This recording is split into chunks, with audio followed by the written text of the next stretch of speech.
Hello, everyone. You're watching Eagle News America. I'm Thomas I. Likeness, broadcasting from our studio in Edmonton, Canada. It's Monday, June the 14th. June the 15th, I think. Is it 15 or 14? It is 14 today on this side of the world, and a good Tuesday morning to our viewers in the Philippines. In the news, we have updates from several of our correspondents from across North America. Isla Simbulin in Swarthmore, Pennsylvania. Pennsylvania Departments of Health and Human Services reiterate guidance for children not yet eligible to receive COVID-19 vaccine and their families. Mayan Manzano Gerzon in Sicklerville, New Jersey. New Jersey creates COVID-19 pandemic task force on racial and health disparities. Julianne Simbulin in Lancaster, California. The Los Angeles Sheriff's Department targets illegal marijuana grows linked to cartels. Anna Cui in Las Vegas, Nevada. Excessive heat warning in effect through Saturday in Las Vegas. Philip Toledo in Atlanta will be reporting about the state of Georgia offering training for cloud computing and for EBC sports.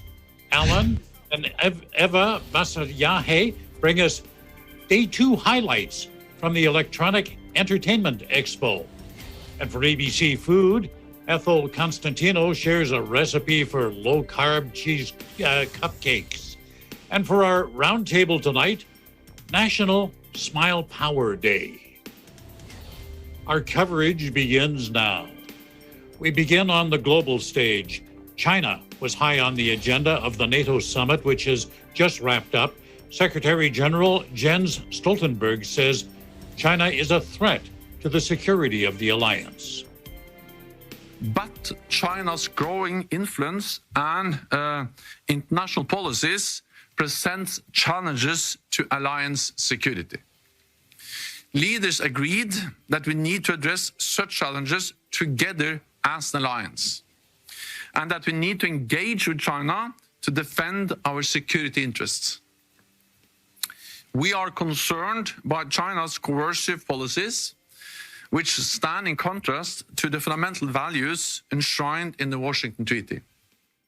The summit was the second meeting of world leaders for U.S. President Joe Biden.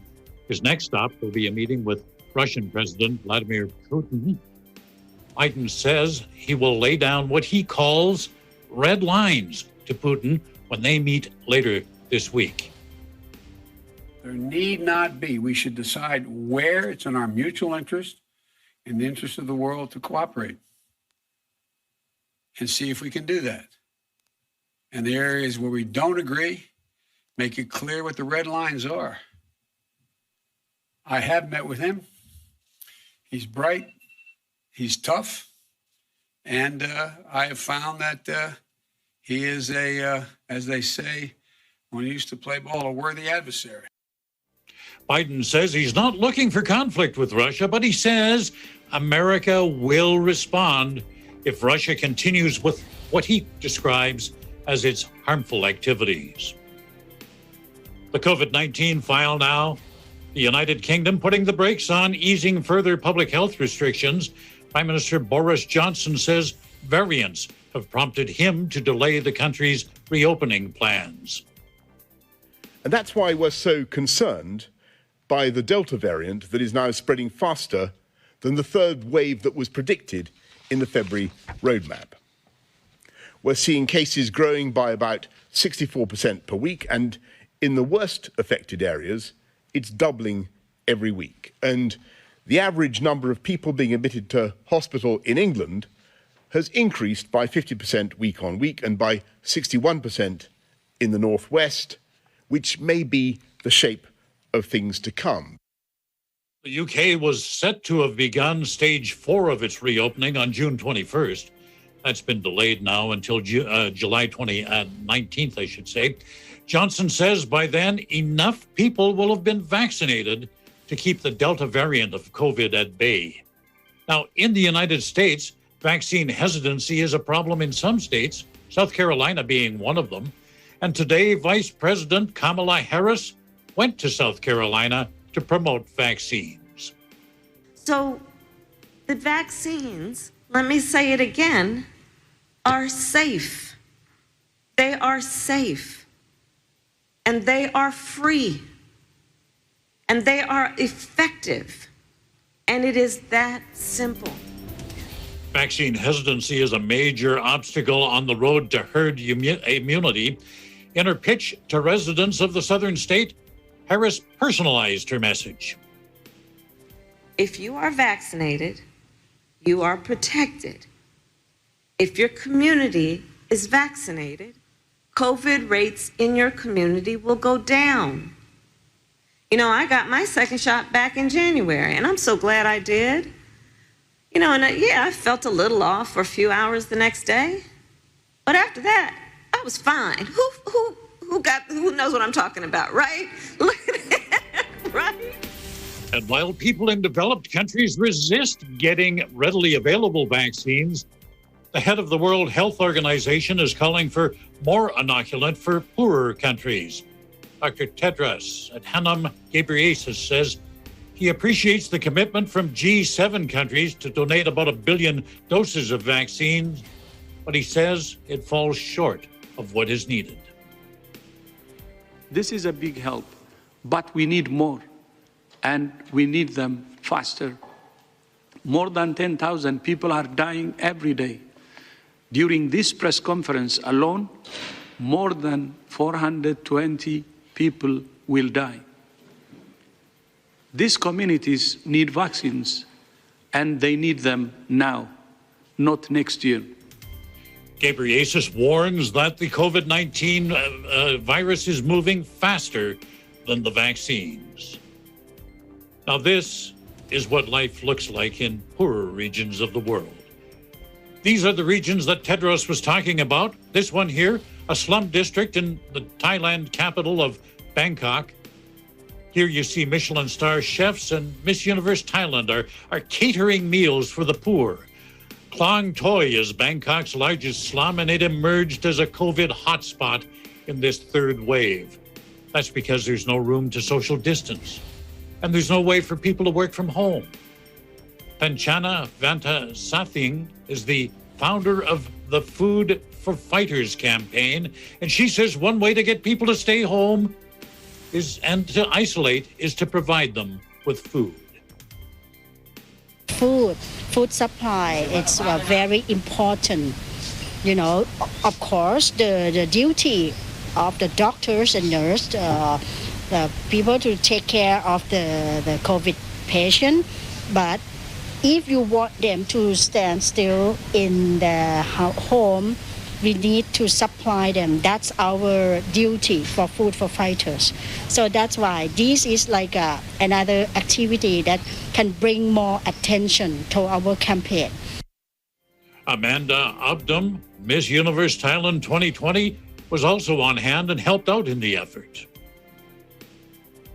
It's because of COVID. All the countries in the world, they're all struggling, and a lot of people in the communities, especially here in Thailand, they are struggling as well. And I feel like as a human being, if you have the means to give, why not help other human beings on earth? Because at the end of the day, we're all struggling and we're trying to get by.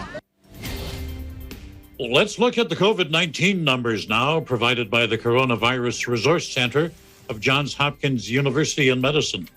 As of 6 p.m. Eastern Time today, the number of cases of COVID-19 reported worldwide, now more than 176,095,000.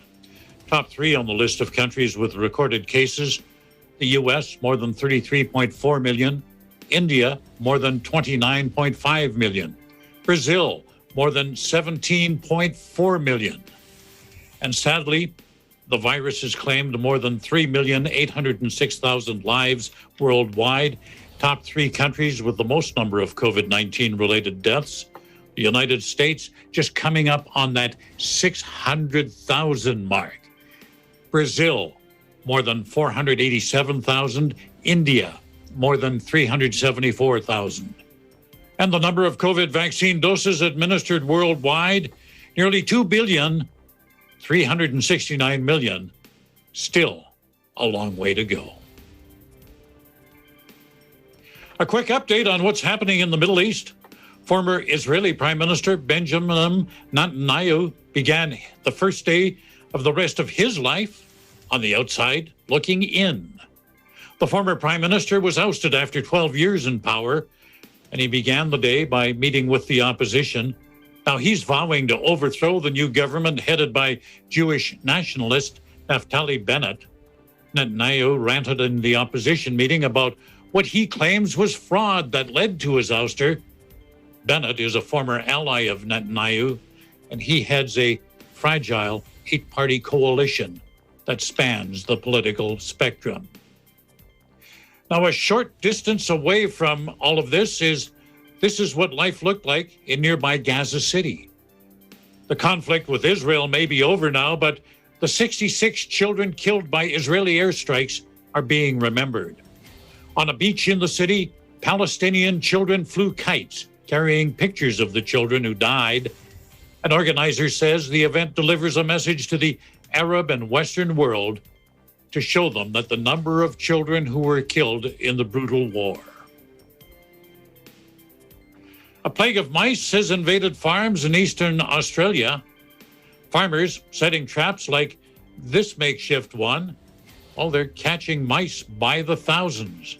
You can see them up there on the screen. It's just incredible, the number of the little critters. It's wintertime now in the southern hemisphere, and there are fears that the mice will actually survive the cooler temperatures and rodent populations will grow again in the summer. For months now, farmers have been battling the rodents that are destroying the crops. Farmer Cole Tink says this pestilence comes after several years of drought.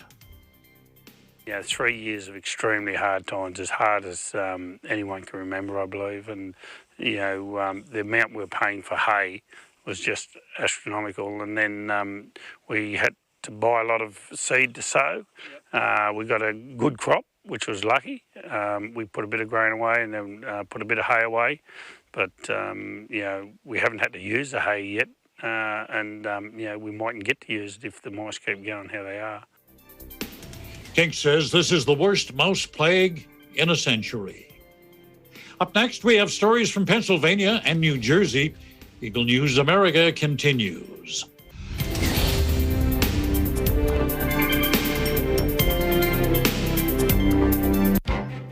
Events happen around us all the time, in our community, in our country, around the world. Events that affect people, move communities, or simply inspire us. Interesting events that people need to know. In these interesting times, we continue to be a competent partner in delivering news about these events. Fast, accurate, balanced. Eagle News, because we live in interesting times.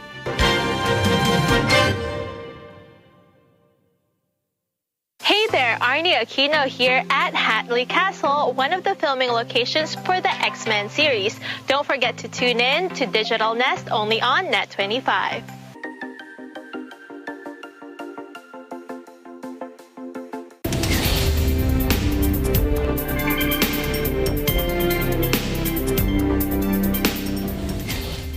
You're watching Eagle News America. I'm Thomas I. Likeness.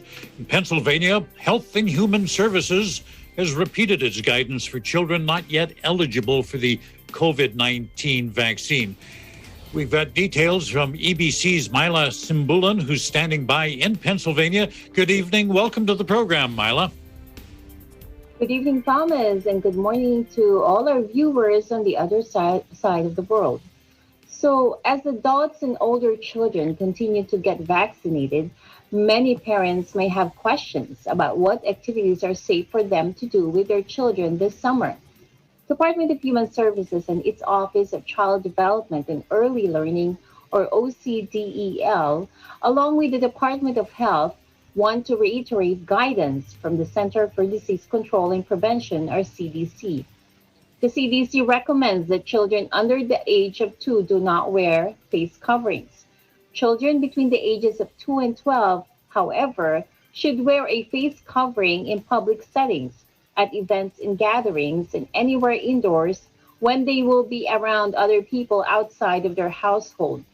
If a child is unable to wear a face covering, the CDC recommends more low-risk activities, such as enjoying activities outdoors with members of their household or attending a small outdoor gathering with fully vaccinated family and friends. Risk of COVID-19 infection increases if unvaccinated children gather from multiple households. Therefore, the safest place to visit is outdoors. Children, regardless of age, with underlying medical conditions may also be at increased risk of several severe illness from COVID-19 compared to other children. Indoor activities can occur so long as all people involved take proper precautions, including wearing a face covering that fits snugly, staying at least 6 feet away from others, and visiting in a well-ventilated space. This includes visiting with fully vaccinated grandparents without wearing face coverings or physical distancing, provided none of the unvaccinated family members are at risk of severe COVID-19. Here's the latest COVID-19 numbers here in Pennsylvania. The statewide percent positivity for the week of June 4 to June 10 stood at 1.9%. According to the CDC, as of Monday morning, June 14, Pennsylvania has administered first doses of vaccine to 60.3% of its entire population. And the state ranks 9th among all 50 states for first doses administered by percentage of population.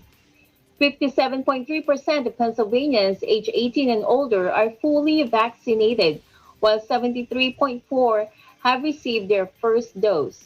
Pennsylvania ranks 5th among all 50 states for total doses administered.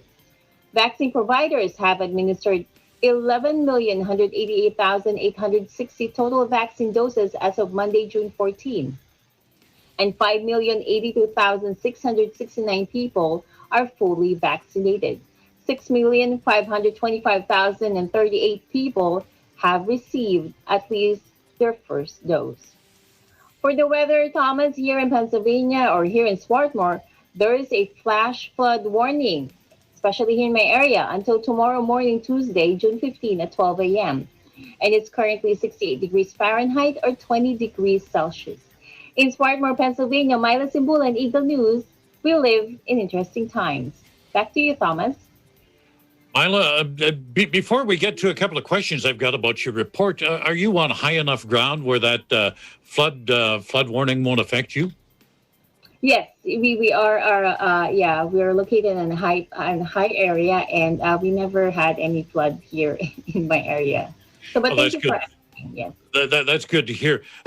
What I wanted to find out is, are all your kids vaccinated yet? So, Thomas, I have 3 kids. I have a 15-year-old, a 12-year-old, and a 10-year-old. So my 15 and my 12, they recently got vaccinated with their second dose just last week. So I still have my 10-year-old. He hasn't been vaccinated yet. Okay, so I would imagine that'll affect some of the plans for this summer. What are your plans to protect your child who's not yet vaccinated? So whatever the CDC recommends right now, that's what we've been doing, especially with my youngest, who's now vaccinated yet. So just last night we went out to a place where there's an outdoor area where he can play. So he never. There's no need for him to wear his face mask. But when we went inside the restaurant, actually all of us are still wearing our face mask when we're indoor. And especially my unvaccinated child, his name is Gabriel. And so we're still following all those protocols. We're still doing social distancing. And but the good thing is all of us, even my mom, the grandparents, they're all fully vaccinated, which is good for my children as well. Thomas? You know, I think I'm going to be hanging on to that habit of the face mask. I don't know about you, but it's going to be a hard one to give up. I'm so used to it now. As far as COVID vaccination numbers in Pennsylvania, what are they looking like now? And what is the state's goal to proceed to full opening? Well, yes, I just reported the numbers that we have right now, but the goal of Pennsylvania is to reach 70% of fully vaccinated by June 28th, and that's the time we will fully reopen. Or if we'll reach 70% before June 28th, then the state will fully reopen. But for now, that's our goal, and we're already on 60% for first doses. So we're getting there. We're going there. We're a couple of weeks away from June 28th, but that's the state's goal. Thomas? Couple of weeks away, well, then I guess a lot of people will be smiling. But I want you to keep smiling so that when you join us for the roundtable tonight, we can talk about National Smile Power Day. Thanks for joining us, Mila, and we'll catch up with you in a few minutes. Thanks, Thomas. New Jersey has created a task force to look at racial and health disparities during the pandemic. And joining us live now to tell us more, Eagle News correspondent Mayan Manzano-Gerzon. Mayan, tell us more about this task force. Thank you, Thomas. Governor Phil Murphy signed a legislation creating the Coronavirus Disease or COVID-19 Pandemic Task Force on Racial and Health Disparities. Last month, the bill was returned to the legislature with recommendations to strengthen the task force by adding additional members, including representation from the Division on Civil Rights and the Division on Consumer Affairs, both in the Department of Law and Public Safety. The legislature concurred with the governor's conditional veto. Governor Murphy said that the COVID-19 pandemic has disproportionately impacted our minority communities, and we must work together to eliminate the existing racial disparities in healthcare. The revision sent back to the legislature further strengthen this bill and will bring together the perspective and expertise necessary to achieve equity and meaningful healthcare reform. The bill was sponsored by Senators Cunningham and Pu and Assemblywomen Sumter, Jimenez, and Carter. Senator Cunningham said that predominantly Black counties account for only 30% of the U.S. population, and yet they were the location of 56% of COVID-19 deaths. In order to effectively help these communities and prevent this from happening again in the future, we must understand why the pandemic hit them so hard and come up with long-lasting strategies to eradicate health disparities. And Thomas, for New Jersey's latest COVID-19 numbers, the Department of Health has reported another 138 new positive cases today, bringing our statewide total to 890,232. Sadly, we are also reporting 5 new confirmed deaths, pushing the total to 23,649 fatalities in the state. On the brighter side, the latest total of fully vaccinated individuals in New Jersey is now 4,564,662. And to know the latest on New Jersey's vaccination progress, visit covid19.nj.gov/vaccine. And Thomas, for a quick weather update, it is mostly cloudy here in New Jersey. We just received a severe thunderstorm warning. It is 70 degrees Fahrenheit or 21 degrees Celsius. In Sicklerville, New Jersey, Mayan Manzano-Gerzon, Eagle News, we live in interesting times. Back to you, Thomas. Mayan, what's the update on school cases in the state there? Thomas, New Jersey has reported 281 in-school coronavirus outbreaks, which have resulted in around 1,200 cases among students, teachers, and school staff this academic year, according to the state data. And there are about 1.4 million public school students and teachers across the state, though the teaching method, as we all know, have changed to teaching in person and some still in a hybrid format, and the others remaining all remote. Thomas? Do you have the latest data in terms of age breakdown of those who have contracted COVID? Well, Thomas, broken down by age, those 30 to 49 years old make up the largest percentage of New Jersey residents who have caught the virus, and that's 31%, followed by those 50 to 64 years old, 22%, 18 to 29 years old, that's 20%, and 65 to 79, 10%, the 5 to 17, 10%, and the 80 and older age, 4%, and the 0 to 4 is 2%. Thomas. Of course, COVID really hit the senior population and those who are medically compromised very, very hard. What can you tell us about the latest COVID numbers in long-term care facilities? That's right, Thomas. In fact, nearly half the state's COVID-19 deaths have been among residents 80 and older. That's 45.5%, Thomas, and followed by those 65 to 79 years old. That's 33.7%. And the 50 to 64 is 16% of our death population, and the 30 to 49 years old is 4%. And at least 8,058 of the state's COVID-19 deaths have been among residents and staff members at nursing homes and other long-term care facilities, according to the latest state data. Thomas. Thank you for your report, Mayanne, and keep smiling, because that's what we'll be talking about in a few minutes when you join us at the round table. Still to come, we have stories from California, Nevada, and Georgia. This is Eagle News America.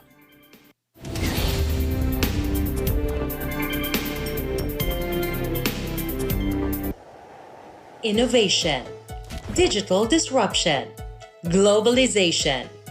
Startups, micro, small, and medium enterprises, as well as large corporations, all face interesting challenges in the market today. Peek into the world of exciting opportunities and partnerships to drive growth with the latest business news and information. We are open for business. Your weekly dose of entrepreneurial inspiration to update you on the latest developments in the world of business. Get up close and personal with CEOs and thought leaders to help you discover valuable insights, sharpen your instincts for smart decision-making with the latest markets and economic trends, disruptive ideas, global innovation, social entrepreneurship, and other leading-edge business ideas. Join the conversations to create a more vibrant environment for entrepreneurship. Catch Open for Business, from vision to action.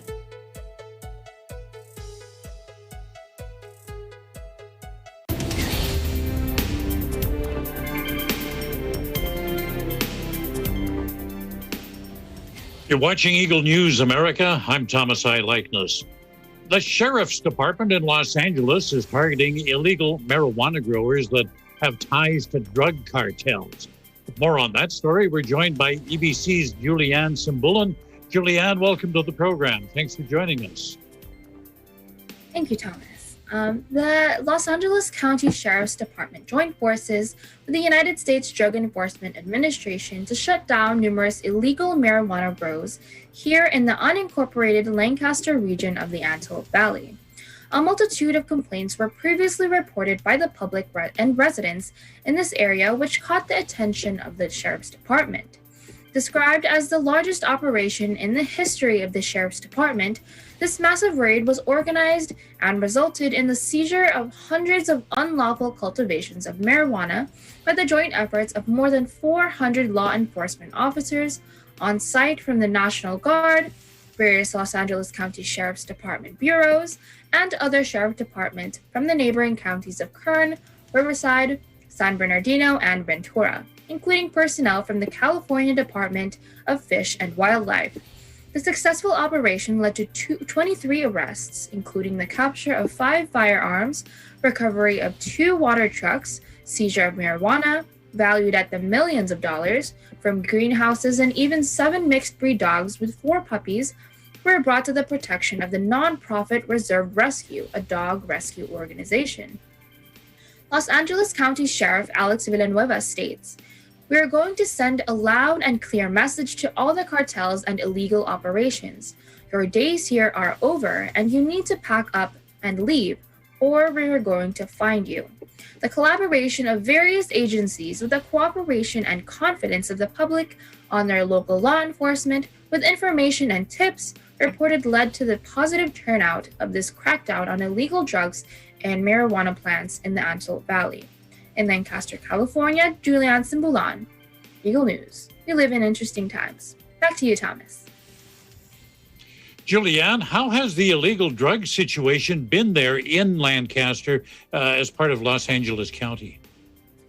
So, Thomas, law enforcement officers here are working hard to fully eradicate this growing problem, but it will take the continuous joint efforts of everyone in the city and county, most especially the great help of the general public. Just last year, the Los Angeles County Sheriff's Narcotic Bureau detectives found 150 illegal marijuana cultivations here through an aerial discovery from a surveying aircraft. This number of cultivations grew this year to more than 500 illegal marijuana grows. This also increased in size as well from an average of 8 greenhouses for each grow to currently. It is now an average of 15 greenhouses for each grow. In this massive operation that took place and shut down the growing of this illegal marijuana, it was a total of 75 greenhouses that spanned 10 acres of ground that was eventually bulldozed as a result. It has also been shown that these illegal cultivations are connected to violence and increased crime in the area, with the stealing of water late at night from nearby residents and farmers by armed cartel members. Thomas? Truly a community problem, and truly the only way you can solve it is with community involvement. Julie, thanks for joining us, and we look forward to talking to you at the round table, so practice that smile, okay? Thank you.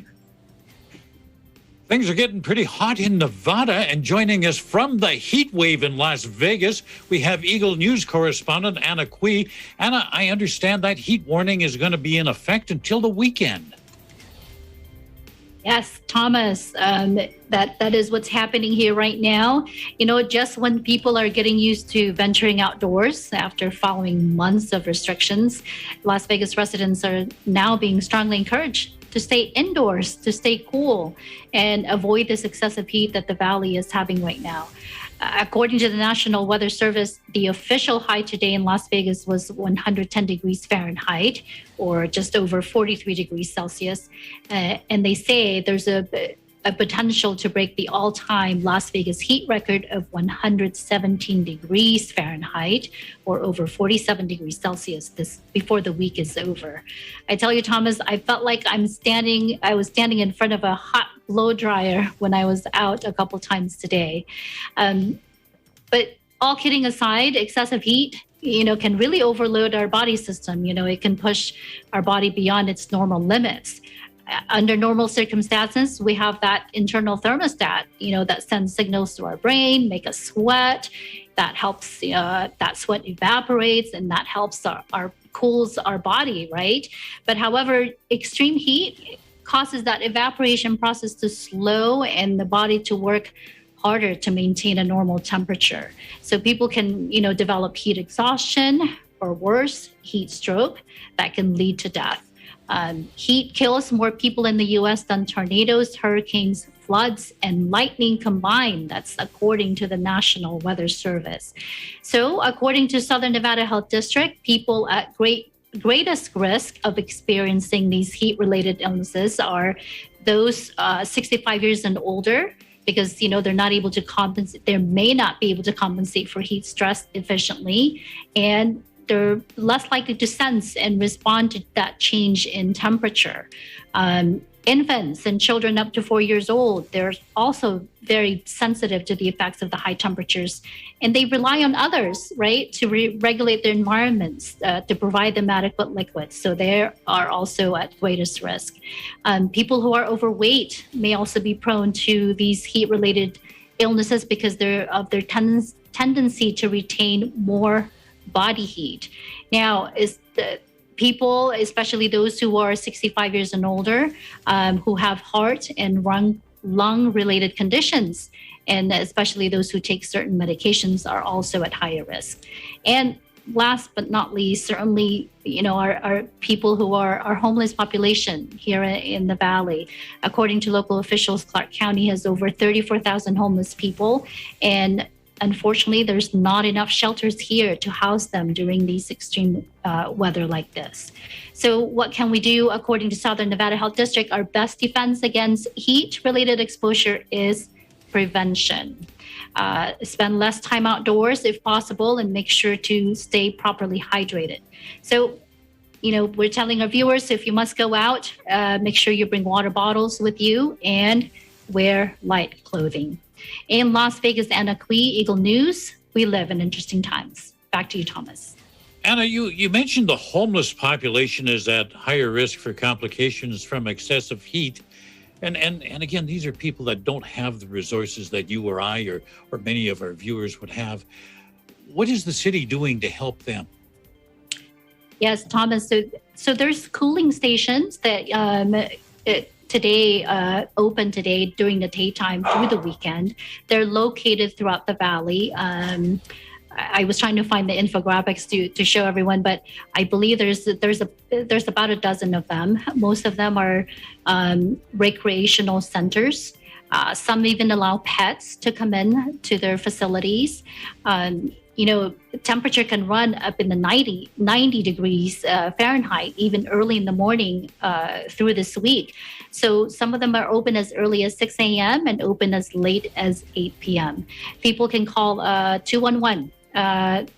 Just dial 211 from their phones to find the nearest location to them.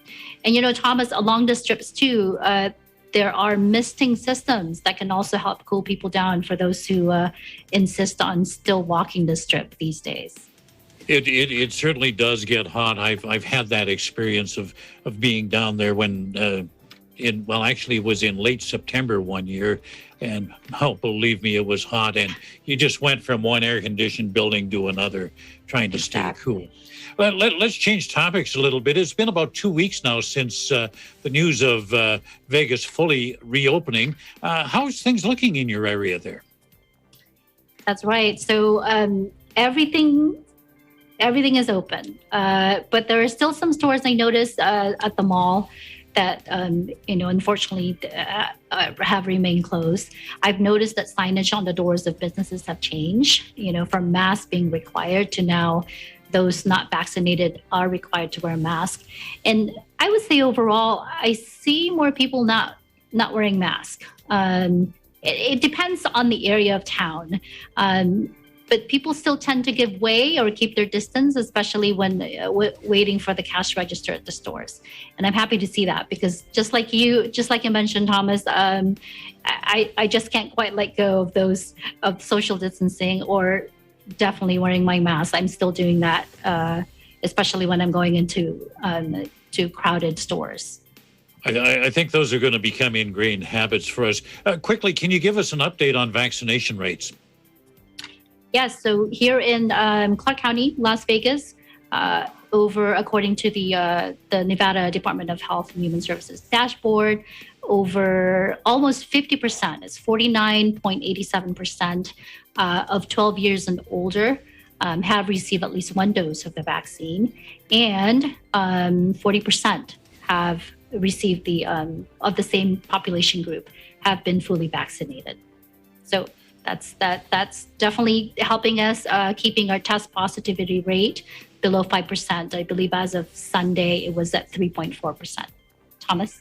Good numbers to see, and those will continue to go down as the immunization continues. Thanks for joining us, and again, practice that grin, and we'll see you at the round table. Thank you, Thomas.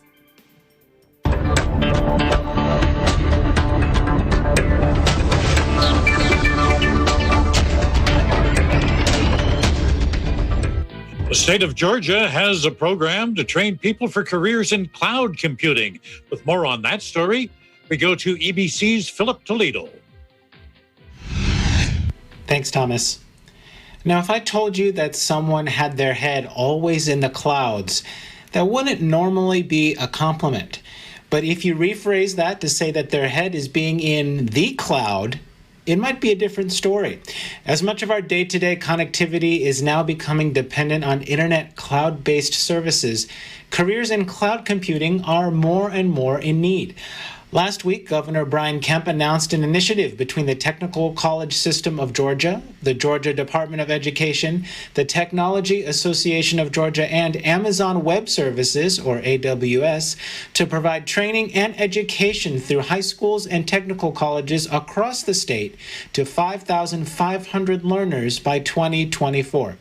Governor Kemp said that the collaboration will, quote, ensure our citizens have access to innovative training and education to help prepare them for tech jobs in Georgia. According to the press release, the state will work with the AWS Academy program to provide no-cost, ready-to-teach cloud computing curricula to lead to certifications and prepare students for in-demand jobs. Training for educators will also come from AWS experts at no cost. It goes on to state that thousands of jobs in cloud computing are available now in the state of Georgia, and initiatives like this are also aimed to increase skill training for communities in rural Georgia, which might previously have been left out. In COVID-19 news, the state is inching towards the 900,000 case mark, sitting at just under 899,600 total cases since the pandemic began. And the case count continues to decrease. However, on the other hand, the vaccine progress still lags behind other states. According to the State Department of Health, as of today, 41% of Georgians have received one dose, and only 35% of the state is now fully vaccinated. In Atlanta, Georgia, Philip Toledo, Eagle News. We live in interesting times. Back to you, Thomas. Up next, EBC Sports, EBC Food, and tonight's Roundtable, the power of a smile. You're watching Eagle News America.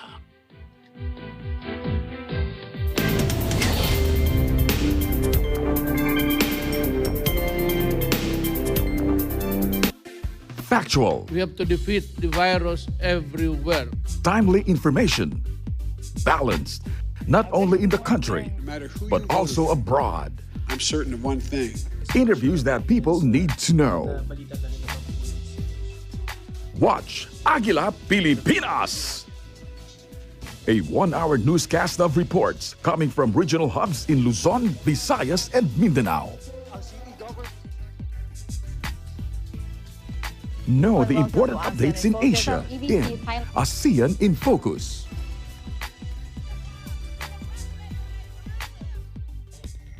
Track the latest stories in the provinces in Aguila Provincia.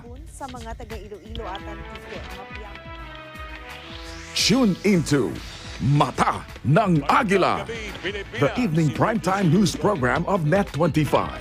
Balanced and objective, Mata ng Aguila covers national and international issues, tackles news on business, health, science and technology, entertainment, sports and human interest features, and current events. And Eagle News International delivers the latest global reports, impartial, accessible, and up-to-date. It brings to fore EBC's rich international scope and access to valuable information streams. Well, thank you to explain our health outdoor. Catch these programs on Net25. You can also watch our news programs through eaglenews.ph and Eagle News Facebook page and YouTube channel.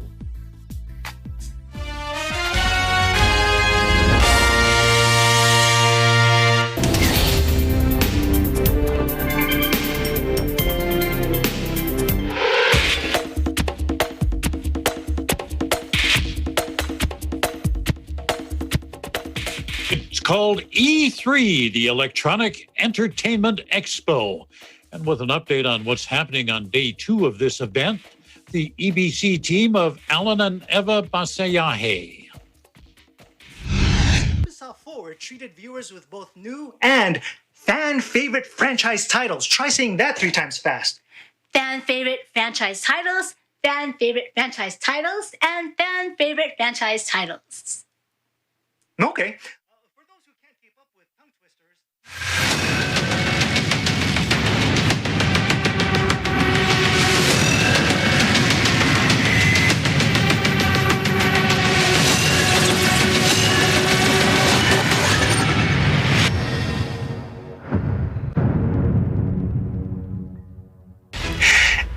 E3 Day 2 belonged to Xbox, which was surprising to absolutely no one, especially in light of the added firepower which newly acquired Bethesda brings to their camp. But that's not to say that Warner Brothers' game showing of Back 4 Blood or the debut of Black Panther and the upcoming Marvel's Avengers from Square Enix were slouches by any means. Speaking of Square Enix and their well-documented bromance with Marvel, we got to enjoy a first look at some of the action from the Guardians of the Galaxy game. Funny one-liners and quick quips included at no additional charge. Quick quips. Try saying that 3 times fast. Never mind.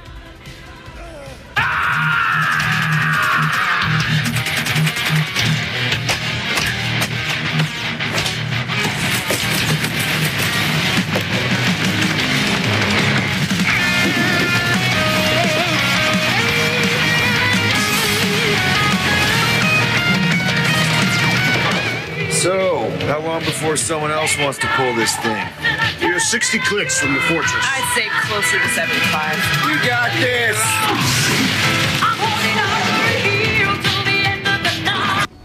Preceding Square Enix was the hour-and-a-half-long Xbox Bethesda showcase. We, of course, can't review all 30 of the titles that were shown off, but there were some sneak peeks that caught our attention, like Sea of Thieves: A Pirate's Life. As if this franchise didn't already have enough credibility, A Pirate's Life adds a familiar seafaring swashbuckler. We're talking about Captain Jack Sparrow from Disney's Pirates of the Caribbean. Sea of Thieves, eh? Bring me that horizon. Then there's Starfield, which for some only existed in the realm of unreliable speculation. But with an all too short trailer, Xbox Bethesda cemented their commitment to this ambitious project. Launch date for Starfield is on course for November 11, 2022. Now, trailers are all well and good, but actual in-game footage is where we get to see if the hype might actually meet expectations. And when real in-game multiplayer combat for Halo Infinite was revealed, we have to say that the results are very compelling. Another game displaying the power of the Xbox Series is Forza Horizon 5, which this time takes place in Mexico. Now, the photorealistic environments almost makes one think that they're watching a live-action movie. The only indication that it's actually a game are the little icons that hover over the vehicles. Well, there's also the out-of-place piñatas. There's some between the houses. Oh, there's a couple more over here. Sweet. And giant bowling pins. The incredible new toolset that allows you to create your own races. Those were kind of dead giveaways, too. Yeah, I mean, you're not wrong. And you know what else isn't wrong? The hopes of many in the video game community that an in-person E3 2022 will happen. Echoing this sentiment is Xbox head Phil Spencer. Hopefully, we'll all be back in person next year. I know we're going to have to do something really special. I can't wait to see everyone and share that excitement and energy again. But we felt it was especially important to support E3 at this time, when so many people have been able to turn to video games as a way to find that joy and community that's so important to all of us. We look forward to continuing to support the ESA, and we hope the rest of the industry joins in that support. We'll be back with more news on the video game front tomorrow. But for now, that's a wrap for E3 2021 Day 2. In Los Angeles, California, Yvonne Allen, Eagle News, we live in interesting times.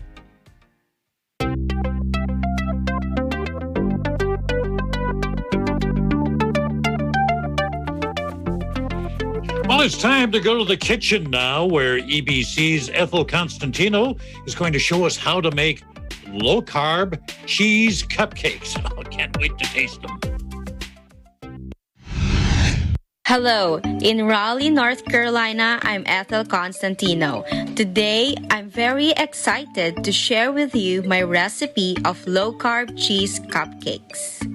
This is perfect for those following a low-carb or keto diet. Here are the ingredients that we need. a cup of almond flour and half cup of grated cheddar, a cup of mascarpone cheese and half cup heavy cream, 1/4 cup stevia powder and a piece of egg, 1/4 cup melted butter, half tablespoon baking powder, and a pinch of salt. And we will also need a mixing bowl, a whisk, spatula, cupcake pan, wrappers, scoop, and an oven. Before we begin, preheat the oven to 410 degrees Fahrenheit. Then, in a bowl, add the cream. Then add the egg. Mix well using the whisk.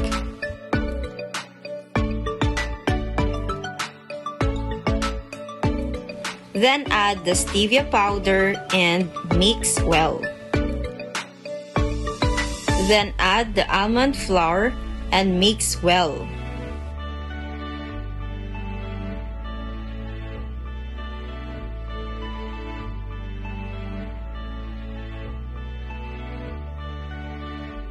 Add the baking powder and mix the batter well.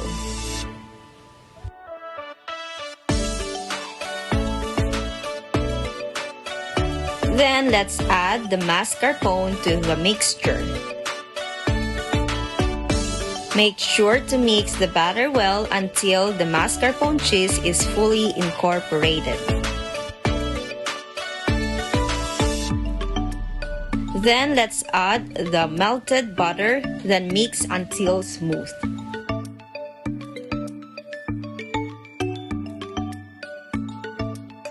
In the next step, let's add the grated cheese, then mix.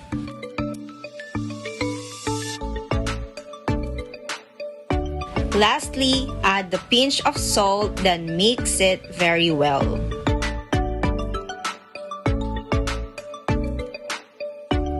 Let's now line the baking pan with cupcake wrappers. Place a scoop of batter in each wrapper.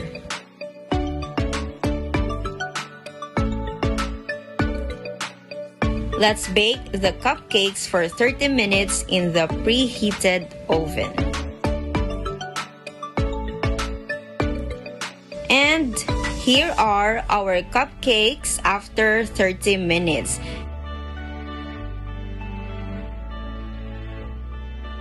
So, what are we waiting for? Let's serve and enjoy! I hope you enjoyed making cheese cupcakes with me. In Raleigh, North Carolina, I'm Ethel Constantino. Eagle News will live in interesting times.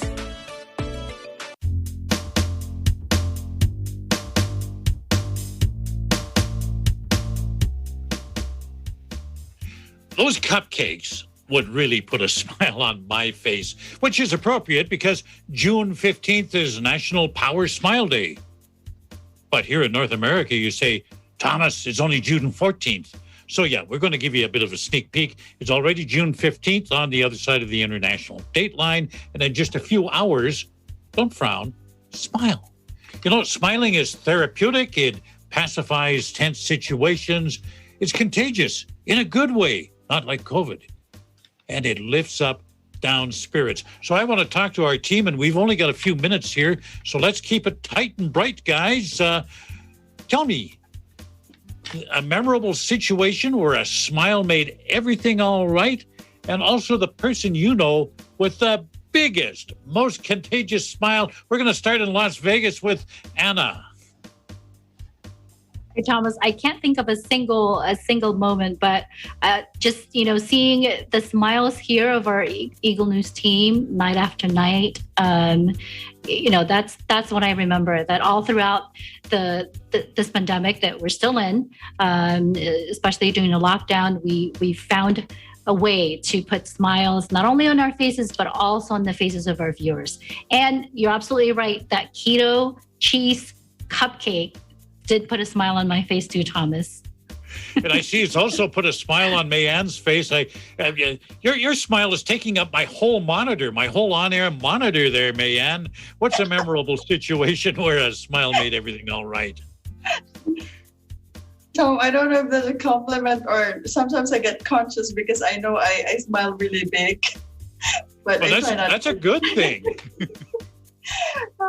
Well, no, just like Anna, no specific moment, but I really appreciate when I enter in a very like uncharted territory. I'm new in a place or a room, and I don't know anybody, and then someone would approach me with a smile. It's just very welcoming. It feels me more comfortable, especially in our the situation where like move all the time.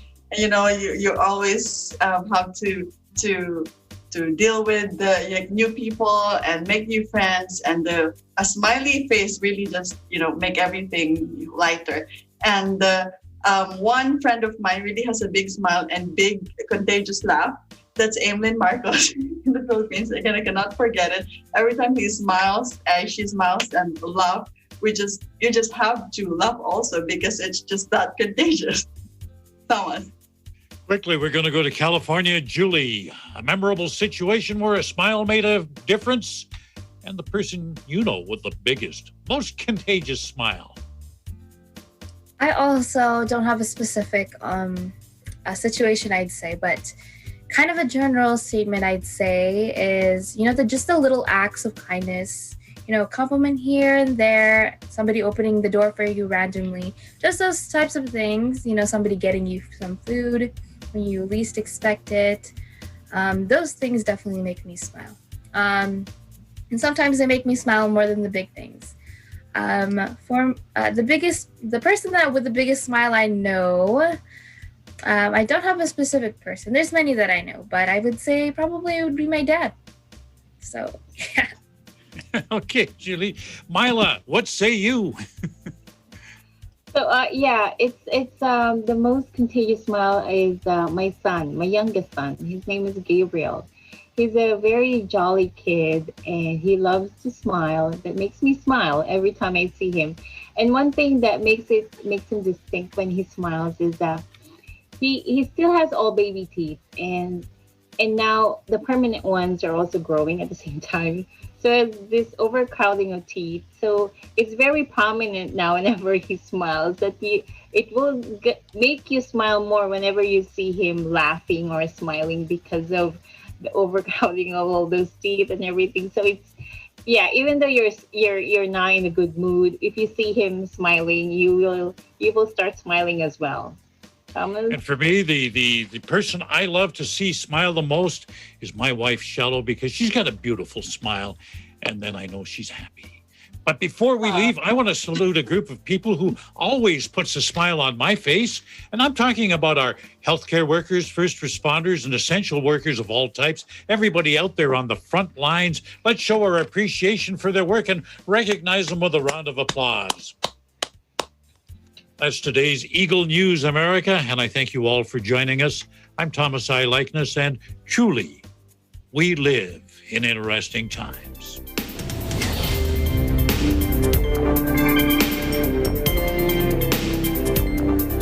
Start up your weekday mornings with edutainment, news, and information kasama ang inyong paboritong Net25 shows. Samahan ang inyong paboritong morning barkada sa Pambansang Almusal at 5 a.m. Tatalakayin mga pangunahing balita sa pagtutulungan ng Radyo Agila at Net25. Samahan si Weng